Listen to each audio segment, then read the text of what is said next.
रात के time video game खेल रहे होते हैं और बहन अपने भाई को सोने के लिए कहती है, लेकिन वो अपने रूम में जाने से डर रहा होता है क्योंकि उसे लगता है कि उसके रूम में एक डरावना मॉन्स्टर छुपा हुआ है। तब उसकी बहन जाकर उसके रूम की अच्छे से तलाशी लेती है और कहती है, मैंने हर कोना देख लिया है, यहाँ कोई भी मॉन्स्टर नहीं है। पर तभी रूम का दरवाजा खुद ही बंद हो जाता है और लड़का जो बाहर खड़ा था उसे अंदर से किसी मॉन्स्टर की डरावनी आवाज सुनाई देती है और फिर सच में एक मॉन्स्टर रूम से निकलकर लड़के के पीछे पड़ जाता है। तभी पता चला कि ये सिर्फ एक मूवी थी जो कई बच्चे बैठकर मूवी थिएटर में देख रहे होते हैं। वही मार्शल और उसका दोस्त भी थी। मार्शल के दोस्त को ये मूवी काफी अजीब लगी, इसलिए वो अपनी सीट से उठकर बाहर चला जाता है। तभी उसके पीछे पीछे मार्शल भी आता है। बाहर आते ही उसके दोस्त की सांसें तेज हो जाती हैं, इसलिए वो अपना इनहेलर इस्तेमाल करता है। तभी मार्शल उसे पूछता है कि तुम इतना डरते क्यों हो। वो उसे ये भी याद दिलाता है कि अगले संडे हैलोवीन है और अगर तुम इसी तरह डरते रही तो हैलोवीन कैसे सेलिब्रेट करोगे, कैसे एंजॉय करोगे। मार्शल और वो एक लड़की से मिलने जाते हैं जो एक शॉप की ऑनर थी और उसकी पुरानी चीजों की दुकान। वो वेयरवुल्फ के कॉस्ट्यूम में इन्हें डराने की कोशिश करती है।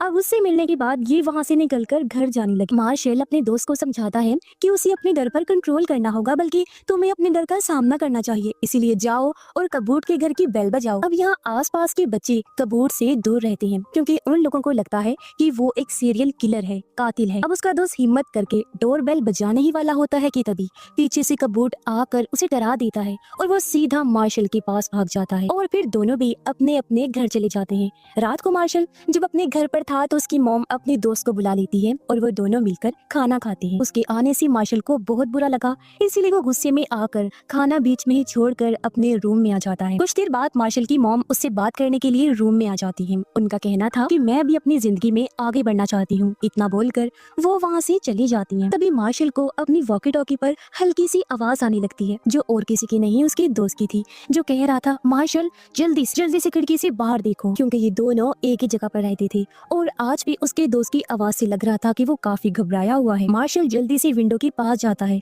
और जब वो बाहर झांकता है तो उसकी नजर कबूट के घर पर जाती है जहाँ दो आदमी एक बड़ा सा बॉक्स अंदर ले जा रहे होते हैं। अब बॉक्स देखते ही उसका दोस्त काफी घबरा जाता है क्योंकि उसे लगता है कि ये पक्का किसी की लाश होगी, लेकिन मार्शल थोड़ा सोचता है और अगले ही पल उसने कहा, या फिर कोई मूर्ति या कीमती चीज भी तो हो सकती है ना, क्योंकि वैसे भी कबूट की हरकतें इसी तरह की अजीब। अब अगले दिन मार्शल और उसका दोस्त अपने क्लासमेट से मिलते हैं और उसे कल रात के बारे में सब बताने लगते हैं। क्लासमेट उन्हें बताती है कि वो एक इन्वेस्टिगेटर रिपोर्टर बनना चाहती है बड़े होकर, लेकिन मुझे कभी भी कोई दिलचस्प चीज देखने को मिली ही नहीं। अब ये लोग स्कूल की म्यूजियम में जाते हैं जहाँ अजीबोगरीब चीजों को रखा जाता है, क्योंकि आज इन बच्चों का म्यूजियम ट्रिप था, जिस बीच उन्हें एक अजीब सी अनोखी सी चीज दिखाई जाती है जो एक मम्मी थी। अब उसमें क्लासमेट एक अजीब सी चीज नोटिस करती है कि ये वाली मम्मी एक ताबूत में रखी गई है, जबकि उसके पास ही दूसरा ताबूत भी रखा हुआ है, मगर वो खाली था। इसका मतलब कि वहाँ एक नहीं बल्कि दो मम्मीज थी। तो टीचर बताती है कि दूसरी मम्मी को हाल ही में किसी ने चुरा लिया है। अब कहानी ये थी कि दोनों मम्मीज जब जिंदा थी तो एक दूसरे से बहुत प्यार करते थे। उनकी फैमिलीज उन्हें जिंदा अलग नहीं कर पाई तो उन्हें मम्मीफाई करके हमेशा के लिए ताबूत में बंद कर दिया था, लेकिन कल ही एक मम्मी को चुरा लिया गया है। और अब म्यूजियम की ट्रिप के बाद मार्शल फौरन कहता है कि मम्मी जरूर कबूत नहीं चुराई होगी। ये सुनकर क्लासमेट सीरियस हो गई। पूछती है, अच्छा ये बताओ, जो बॉक्स तुमने देखा कबूट के घर आता हुआ वो कितना लंबा था? उस बॉक्स को उठाने के लिए कितने लोगों की जरूरत पड़ी? जैसे जैसे मार्शल जवाब देता है क्लासमेट का शक पक्का होने लगा कि मम्मी उसी बॉक्स में। अब वो लोग एक प्लान बनाते हैं। रात होती है, कबूट जैसे ही अपने घर से निकलता है तीनों बच्चे फ्लैश लाइट लेकर उसकी बेसमेंट में घुस जाते हैं। और मार्शल का दोस्त वो काफी डरा हुआ था, इसीलिए एक रोशनदान के पास चिपक कर खड़ा होता है, लेकिन तभी उसकी नजर एक बड़े से बॉक्स पर पड़ती है जो चादर से ढका हुआ था। धीरे धीरे वो चादर हटा देता है। अब ये क्या चीज थी? जैसे ही वो देखता है उसके पैरों तले जमीन खिसक जाती है। ये वही मम्मी का ताबूत था जिसे देख उसके होश उड़ जाते हैं। तभी उसकी नजर मम्मी के गले में पड़े एक लॉकेट पर पड़ती है। वो ध्यान से देखने के लिए अपना हाथ बढ़ाता है, लेकिन तभी मम्मी अचानक से उसके ऊपर गिर जाती है। वो जोर से चीख मार देता है और फौरन भागकर मार्शल और क्लासमेट के पास आ जाता है। इसी बीच रोशनदान से आने वाली हल्की सी लाइट मम्मी के लॉकेट पर पड़ती है और मम्मी धीरे धीरे हिलने लगी, अचानक से जिंदा हो जाती है। कुछ देर के बाद जब तीनों वापस बेसमेंट में आते हैं तो मम्मी वहाँ पर नहीं होती। पहले तो लगता है कि मार्शल की दोस्त ने झूठी बात कही है, और जैसे ही वो पीछे मुड़ते हैं तो मम्मी उनके सामने थी। देखकर तीनों सीधा कबूट के ही रूम की तरफ भागने लगते हैं। मम्मी भी उनके पीछे पीछे आ जाती है, लेकिन उन्हें नुकसान पहुँचाने की बजाय वो सिर्फ मार्शल के दोस्त की टॉर्च उठाकर उसके हाथ में रख देती है, जो उसने घबराहट में वहीं गिरा दी। ये देखकर क्लासमेट को समझ आता है कि मम्मी मम्मी उनके लिए खतरा नहीं है। इतने में कबूट की कार की आवाज आती है, इसीलिए ये तीनों भी घर से बाहर निकल जाते हैं। अब जब कबूट बेसमेंट में जाता है तब उसे सिर्फ खाली ताबूत मिलता है। मम्मी वहाँ से गायब थी। ये देखकर अब वो परेशान हो जाता है। बाहर वो तीनों फैसला करते हैं कि मम्मी को आर्जी तौर पर मार्शल के घर पर छुपा के रखेंगे जब तक कोई हल नहीं निकल कर आता, क्योंकि वो मम्मी इन्हीं के पीछे पीछे आ रही थी। अब मार्शल मम्मी को अपने घर पर लेकर आता है और उसे पिज्जा और हॉट सॉस खाने के लिए देता है, जो देखकर पहले तो मम्मी को अजीब लगा, लेकिन जैसे वो हॉट सॉस खाता है तो ये उसे काफी पसंद आता है। देखकर मार्शल को अपने दूसरे एक दोस्त हेरोल्ड की याद आती है, जो हमेशा ये सॉस पसंद करता था, इसीलिए वो मम्मी का नाम भी हेरोल्ड डे रख देता है। अब अगले दिन मार्शल की मॉम को ऑफिस का काम होता है तो वो घर से बाहर चली जाती है। मार्शल भी स्कूल के लिए निकल जाता है और हेरोल्ड को यानी उस मम्मी को घर पर चुपचाप बैठने के लिए कहता है, लेकिन हेरोल्ड घर में रुकने की बजाय बाहर चला जाता है। वहीं उसकी नजर एक बस पर पड़ती है जिस पर इजिप्ट यानी मिस्र के प्रिंसेस की तस्वीर बनी हुई थी, जिसे देखकर उसके मन में 4000 साल पहले की अपनी दोस्त के साथ वाली यादें ताजा हो जाती हैं। इसीलिए वो तस्वीर को हाथ लगाने लगा, लेकिन तभी उसके जिस्म से लिपटी पट्टी बस में अटक जाती है। जैसे बस चलने लगी,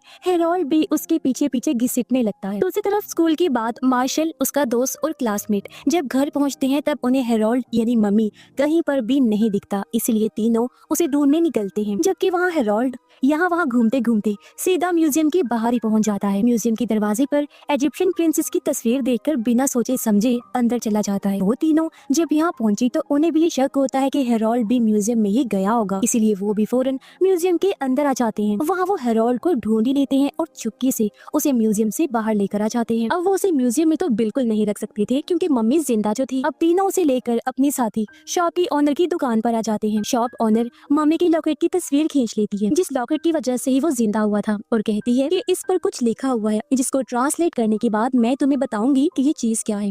दूसरी तरफ कबूट एक औरत से मिलता है जिसने मम्मी चुराने में उनकी मदद की थी, लेकिन मम्मी तो गायब हो गई थी। जो चीज हालांकि कबूट उसे बताता भी है, लेकिन उसका कहना था कि मैं कुछ नहीं जानती, मुझे जल्द से जल्द पैसे चाहिए, और वहाँ से जाने के लिए कहती है। उधर शॉप ऑनर लॉकेट पर लिखे गए वर्ड्स को गूगल वगैरह की मदद से ट्रांसलेट करती है और उसे समझ आ जाती है। वो उन तीनों को बताती है कि इस लॉकेट पर लिखा हुआ है कि चांद की रोशनी मम्मी को जिंदा कर सकती है, लेकिन एक बात, जिंदा होने के बाद उसको सिर्फ 3 दिन के अंदर वापिस अपने ताबूत में जाना होगा, वरना वो धूल बन जाएगा। अब हेरोल्ड को जिंदा हुए 2 दिन हो चुके थे, मतलब सिर्फ 1 दिन बचा था। अब ये लोग जल्दी से कबूट के घर पर जाते हैं उसके बेसमेंट चेक करने के लिए, पर वहाँ उसका ताबूत नहीं था। पता चलता है कि कबूट ने उसे किसी और जगह पर भेज दिया है। तभी बेसमेंट में कबूट को मार्शल के दोस्त का इनहेलर मिलता है, जो आखिरी बार यहाँ गिर गया था। इनहेलर पर उसने अपना नाम लिखा हुआ था, जिससे कबूट समझ जाता है कि बच्चों ने ही मम्मी को चुराया है। अब अगले दिन के सभी लोग मम्मी के साथ बैठकर प्लानिंग कर रहे थे कि तभी अचानक से कबूट अपने गैंग के साथ वहाँ पहुंच जाता है और वो लोग मम्मी के बारे में सवाल करने लगते हैं, लेकिन मार्शल बड़ी हिम्मत से जवाब देता है कि वो मम्मी तुम्हारे पीछे है। पहले तो कबूट को लगता है कि ये मजाक है, लेकिन जैसे वो पलट कर देखता है तो सच में वहाँ हेरोल्ड मम्मी होता है। अब यहाँ पर मम्मी कबूट के कुछ लोगों को उठाकर दूर दूर फेंक के मारता है और ये लोग फिर से मम्मी को लेकर वहाँ से भागने लगते हैं। रास्ते में इन्हें मार्शल की मॉम का दोस्त मिला, जो इन्हें बताता है कि रूट 12 पर एक आइसक्रीम फैक्ट्री है जिसमें उन्हें ताबूत मिल जाएगा। तब वो लोग वहाँ जाने के लिए शॉप ऑनर की मदद लेने का सोचते हैं, पर वो एक फेस्टिवल त्योहार में बिजी होती है, इसीलिए सब भी फेस्टिवल में पहुंच जाते हैं। कबूट को भी पता चलता है कि ये सारे बच्चे फेस्टिवल में ही गए हैं, इसीलिए वो भी जाने के लिए निकल जाता है। वहाँ उन्हें शॉप ऑनर मिल गई, जिससे वो लोग मदद मांगते हैं और वहाँ से निकलने ही वाले थे कि तभी कबूट और उसके लोग आकर उनका रास्ता रोक लेते हैं। एक आदमी मम्मी के गले में से लॉकेट खींच लेता है और जैसे ही लॉकेट उसकी बॉडी से हटा, मम्मी वापिस से मुर्दा बन जाता है जैसे पहले था। तब कबूट उस मम्मी को लेकर वहाँ से जाने लगता है और ये चारों भी उसका पीछा करने लगते हैं। अब फैक्ट्री में आने के बाद कबूट मम्मी को एक आदमी को दिखाता है जो उसे खरीदने आया था। वो मम्मी को देखकर मान गया और इन्हें पैसे देता है, लेकिन उसी जगह मार्शल और उसके दोस्तों का एक ही प्लान था कि हेरोल्ड को उसके ताबूत में वापस भेजना, वरना वो हमेशा के लिए मारा जाएगा। मगर हेरोल्ड मम्मी उसमें जाने से डर रहा होता है। तभी मार्शल उसे कुछ समझाता है और हेरोल्ड भी हिम्मत रख के आगे बढ़ता है, लेकिन तभी मार्शल को कबूट के आदमी पकड़ लेते हैं। मार्शल का दोस्त रस्सी पर लटक कर लॉकेट पकड़ने पहनने की कोशिश करता है और तभी मार्शल लॉकेट पहले ही पकड़कर उसे हेरोल्ड मम्मी की तरफ फेंक देता है। जैसे ही लॉकेट हेरोल्ड के गले में जाकर गिरता है, एक बार फिर से मम्मी जिंदा हो जाता है। उसके जिंदा होते ही अब बस फिर क्या था, वो कबूड के सारे लोगों को मजा चखाने लगता है, उन्हें उठा उठा कर दूर पटक पटक के मारता है, बुरी तरह से पीटने लगा। इसके बाद ये सभी लोग उनको एक रस्सी से बांध देते हैं और जल्दी से म्यूजियम की तरफ भागते हैं। अब म्यूजियम में आने के बाद हेरोल्ड अपनी दोस्त को जिंदा कर देता है और दोनों भी एक दूसरे को देखकर गले मिलते हैं और आखिरी बार सुकून की सांस लेते हैं, जिसके बाद वो दोनों भी अपने अपने ताबूत में जाकर लेट जाते हैं हमेशा की नींद सोने के लिए। इसके बाद खबरों में दिखाया जाता है कि एक मम्मी अपने आप ही म्यूजियम आकर ताबूत में लेट गई है, जो काफी हैरान कुन खबर थी और ये हेरोल्ड की ही बात हो रही थी। साथ ही मम्मी को चुराने वाले चोर यानी कबूट और उसके साथी भी पकड़े गए थे। मार्शल और उसकी मोम का दोस्त भी अच्छे दोस्त बन गए थे, क्योंकि मार्शल को भी समझ आ गई थी कि वो एक अच्छा इंसान है और मेरी मोम का हमेशा बहुत अच्छे से ध्यान रखेगा। और ये लोग खुशहाल फैमिली की तरह रहने का फैसला करते हैं और इसी हैप्पी एंडिंग के साथ ही क्योंकि मार्शल को भी समझ आ गई थी कि वो एक अच्छा इंसान है और मेरी मोम का हमेशा बहुत अच्छे से ध्यान रखेगा, और ये लोग खुशहाल फैमिली की तरह रहने का फैसला करते हैं और इसी हैप्पी एंडिंग के साथ ही इस फिल्म की